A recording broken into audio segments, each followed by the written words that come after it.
മറ്റൊരു പ്രധാനപ്പെട്ട വാർത്തയിലേക്കാണ്. 16-കാരനായ മകനെ മർദ്ദിച്ച സംഭവത്തിൽ പിതാവിനെ മാന്നാർ പോലീസ് അറസ്റ്റ് ചെയ്തു. ആലപ്പുഴ എണ്ണക്കാട് സ്വദേശി സുനീഷാണ് അറസ്റ്റിലായത്. ഭാര്യയുടെ വീട്ടിലായിരുന്ന മകനെ അവിടെ എത്തി കൂട്ടിക്കൊണ്ടുപോകാനായി ശ്രമിച്ചപ്പോൾ കൂടെ പോകാൻ തയ്യാറാകാത്തതിന് മകന്റെ കഴുത്തിന് കുത്തിപ്പിടിച്ച് മർദ്ദിച്ചതായാണ് കേസ്.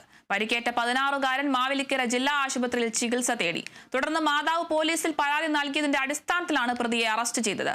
പോക്സോ കേസ് ഉൾപ്പെടെ നിരവധി കേസുകളിൽ ഉൾപ്പെട്ടയാളാണ് പ്രതിയെന്ന് പോലീസ് പറഞ്ഞു. കോടതിയിൽ ഹാജരാക്കിയ പ്രതിയെ റിമാൻഡ് ചെയ്തു.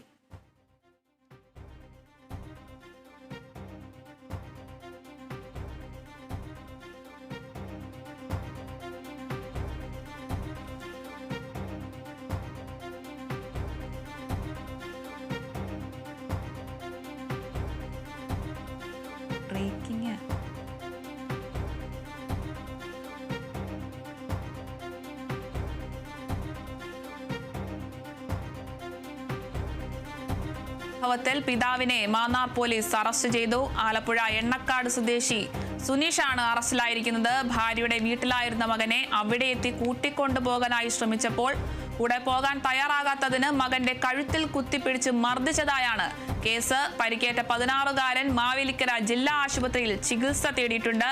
തുടർന്ന് മാതാവ് പോലീസിൽ പരാതി നൽകിയതിന്റെ അടിസ്ഥാനത്തിലാണ് പ്രതിയെ അറസ്റ്റ് ചെയ്തിരിക്കുന്നത്. പോക്സോ കേസ് ഉൾപ്പെടെ നിരവധി കേസുകളിൽ ഉൾപ്പെട്ടയാളാണ് പ്രതിയെന്ന് പോലീസ് പറഞ്ഞു. കോടതിയിൽ ഹാജരാക്കിയ പ്രതിയെ റിമാൻഡ് ചെയ്തിട്ടുണ്ട്.